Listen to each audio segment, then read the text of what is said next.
Proclamação do Evangelho de Jesus Cristo segundo Mateus.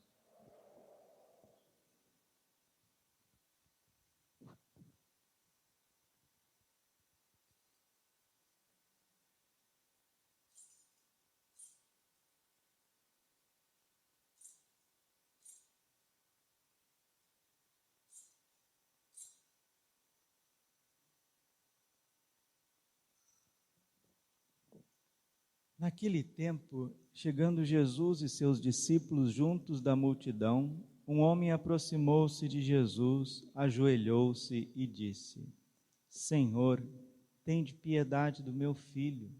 Ele é epilético e sofre ataques tão fortes que muitas vezes cai no fogo ou na água. Levei aos teus discípulos, mas eles não conseguiram curá-lo. Jesus respondeu: Ó gente sem fé e perversa, até quando deverei ficar convosco? Até quando vos suportarei? Trazei-o aqui o menino. Então Jesus o ameaçou e o demônio saiu dele. Na mesma hora o menino ficou curado. Então os discípulos aproximaram-se de Jesus e lhe perguntaram em particular: Por que nós não conseguimos expulsar o demônio? Jesus respondeu: Porque a vossa fé é demasiado pequena. Em verdade vos digo, se vos tiverdes fé do tamanho de uma semente de mostarda, direis a esta montanha: vai daqui para lá e ela irá, e nada vos será impossível. Palavra da salvação. Ave Maria, cheia de graça, o Senhor é convosco.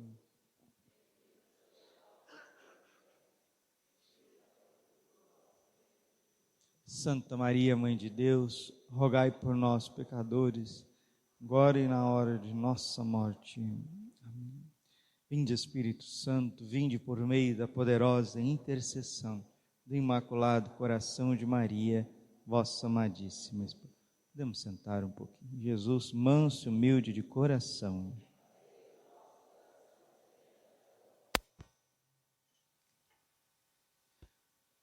Hoje a igreja celebra a memória de um santo muito importante, talvez não tão conhecido no Brasil, mas um santo sumamente importante.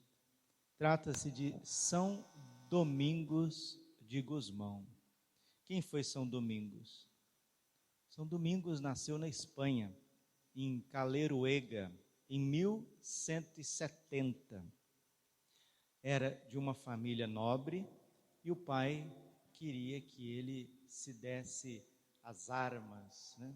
Ele pudesse também ser cada vez mais voltado às armas, um pouquinho mais voltado às armas, ao exército.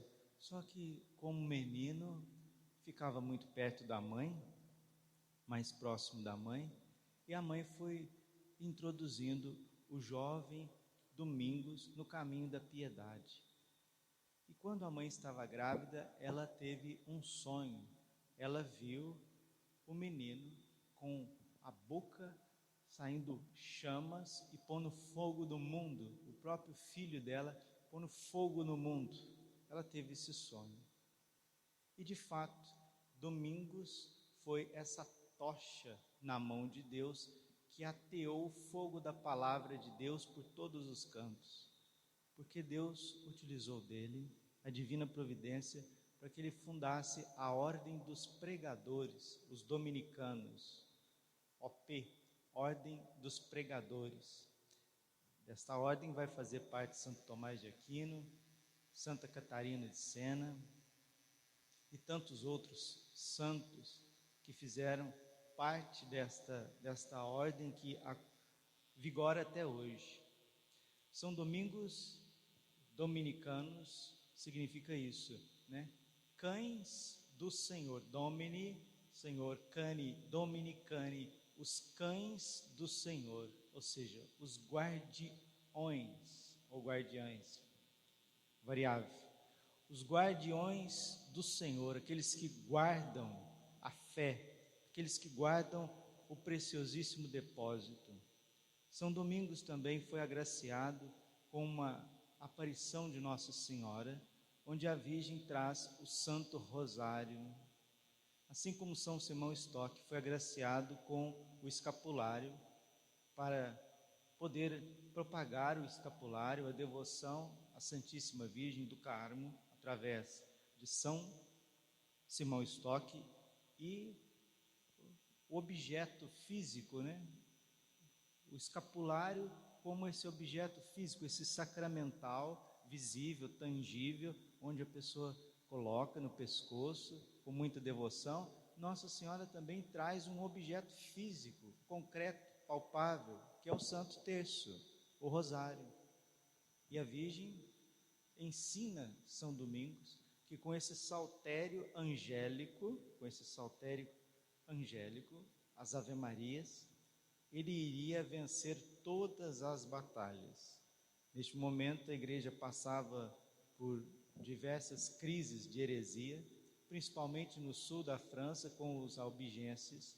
Os albigenses estavam ensinando que Jesus não era Deus, que o matrimônio homem e mulher, a vida íntima do marido e da mulher no matrimônio, isso não era querido por Deus. Uma série de heresias, de mentiras, de coisas descabidas. E São Domingos teve o seu apostolado justamente ali no sul da França. E no sul da França veio a primeira casa dos dominicanos. Rapidamente a Europa foi tomada pelos frades dominicanos, que a exemplo dos franciscanos viviam na completa pobreza, castidade e obediência. São Domingos, ele conhecia a Bíblia de cor, principalmente o Evangelho de São Mateus e as cartas de São Paulo. Pregava com muita eloquência, era um homem muito santo. Conta-se nas suas biografias que dormia meia hora por noite, e ainda encostado no banco da igreja, Sempre feliz, sempre alegre, recitava o rosário, pregava, mais com a sua vida do que com as palavras. Olhar para São Domingos era olhar para um coração sereno, um coração descansado em Deus, silencioso, falava ou com Deus ou de Deus, sempre silencioso, e quando abria a boca, despejava a chuva da graça e da palavra de Deus, primeiro nos seus filhos espirituais, os dominicanos, e depois por toda a igreja. Com o rosário na mão, com a Sagrada Escritura na mão, com o coração voltado a Deus, São Domingos foi renovando a igreja que padecia naquele tempo. Fica esse ensinamento para nós. Precisamos também nós, cada vez mais, recitar o rosário com piedade, com calma, usufruir do poder que Nossa Senhora, que a Divina Providência colocou nessa simples oração, lembrando o que a Virgem disse a São Domingos: com esta arma tu vencerás as batalhas. Vamos repetir? Com esta arma tu vencerás as batalhas. Mais uma vez. Com esta arma tu vencerás a batalha. E a gente vai percebendo que, infelizmente, as pessoas começam bem a vida de piedade e depois lá pelas tantas já vai desanimando. Quantas pessoas que vão rezar o terço diário e a hora que vai começar o terço, começa bem, uma semana, duas, depois fraqueja, não volta mais, ou vai rezar na televisão, aí começa a rezar na televisão, criança vem, começa a arrumar a criança, o que está acontecendo, depois o celular toca, olha o WhatsApp, continua rezando na televisão. Olha, esse tipo de oração distraída assim, além de ser pecado venial, porque a distração na oração voluntária, a distração voluntária é um pecado venial contra a santíssima presença de Deus que está ali para nos favorecer, para nos ouvir, além de ser um pecado venial, uma ofensa ao coração de Deus que está ali para nos atender, a pessoa acaba se tornando desnutrida espiritualmente, porque ela não reza com o mínimo de atenção. Então, as distrações na oração, elas existem? Sim, existem. Mas a gente deve combater as distrações. Por isso, para rezar bem o terço, a gente deve se organizar também, né? Acender uma vela, se possível, desligar o celular, colocar no silencioso, educar as crianças. Agora é hora de rezar o terço.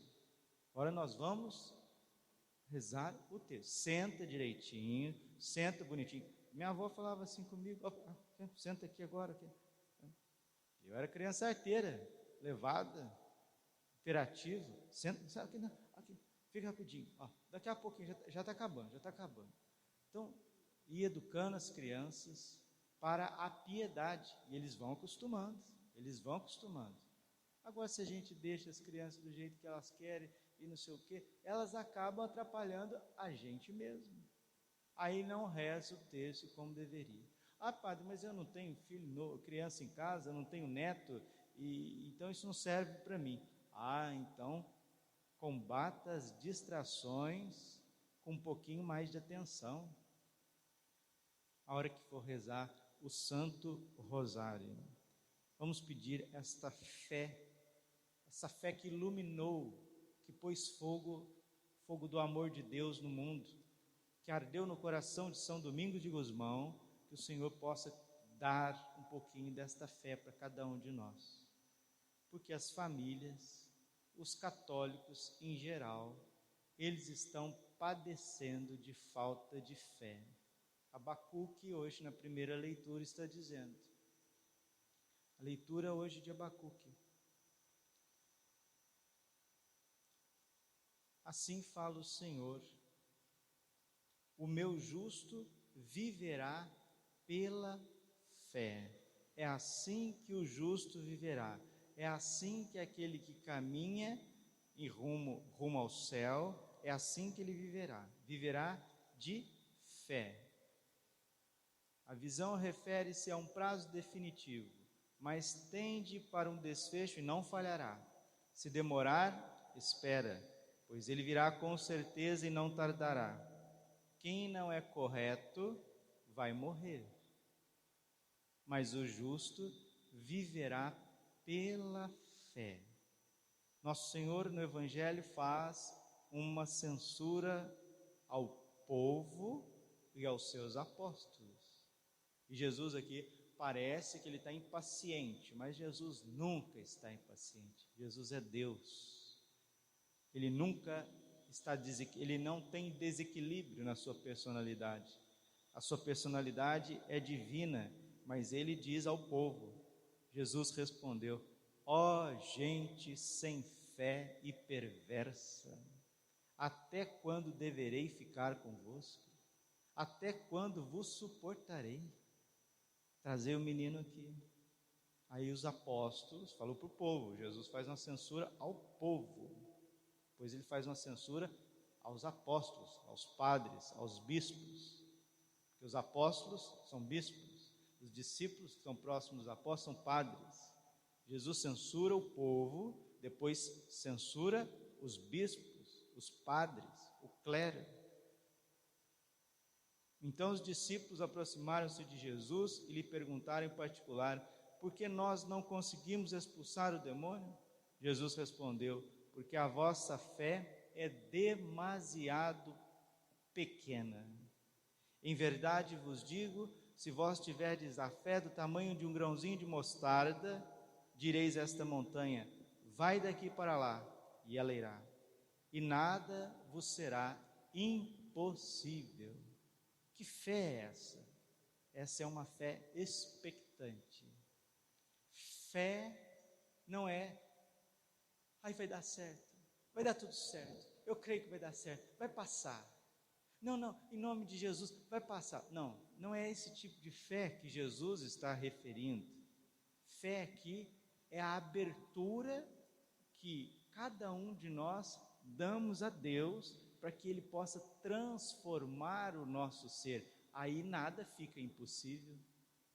Por quê? Porque é Ele quem realiza, é Ele quem faz, é Ele quem vai nos levar adiante. Agora, se a gente fica numa fé com uma dimensão mais humana, não, vai dar certo, vai passar, que não sei o quê, isso é mais um otimismo religioso do que essa fé bíblica que Jesus está falando. A fé bíblica, ela transforma o nosso coração. A gente deixa Deus transformar a gente. De quando em quando, Ele vai mudando, Ele vai transformando. Aí é a hora que você vai rezar, você vai se colocar na presença de Deus, o teu colóquio com Deus tem um poder muito grande. Porque o querer de Deus começa a ser o querer do homem e vice-versa. O querer do homem começa a ser o querer de Deus. Então as vontades se unem. Santa Teresa d'Ávila diz isso: a santidade não é outra coisa senão a conformidade da alma com a vontade de Deus. Isso é a santidade. E uma pessoa, para atingir um grau de intimidade com Deus, ela precisa de fé, crescer de fé em fé. Hebreus capítulo 11, versículo 6: sem fé é impossível agradar a Deus. Vamos pedir a Nossa Senhora, que tem uma fé perfeita, imaculada, São Domingos de Gusmão, que foi uma flecha de fogo nas mãos do Senhor, foi um verdadeiro defensor dos valores católicos. Vamos pedir a eles que nos renove a nossa capacidade de crer, de esperar e de amar. Jesus não está impaciente, Jesus não está com raiva, Jesus está dizendo a realidade, porque Ele é a verdade. Eu sou o caminho, a verdade e a vida. Então Ele está dizendo que viver no meio dos homens, cheios de interesses o tempo inteiro, cheios de cálculos, cheios de miséria o tempo inteiro, e querer trazer esses cálculos, essas misérias, esses raciocínios, e querer ainda pregar nas paredes da religião e se confundir essa miséria, essa mesquinhez com a própria religião, isso dá náusea em Deus. Isso acontece também entre os seus discípulos. Raciocínios, julgamentos, críticas, cálculos, pactos, associações. Jesus fala: basta, basta, basta. Isso cansa o próprio Deus. Se cansa o próprio Deus que se fez carne, quanto mais a gente, todos miseráveis, todos nós pequenos miseráveis, farinha do mesmo saco. Vamos pedir a São Domingos que com esse fogo de amor pulverize esse joio dos cálculos, das críticas, dos julgamentos, dos desequilíbrios, das mentiras, da tristeza, e a gente se posicione diante de Deus, que está sempre doado a nós para nos renovar.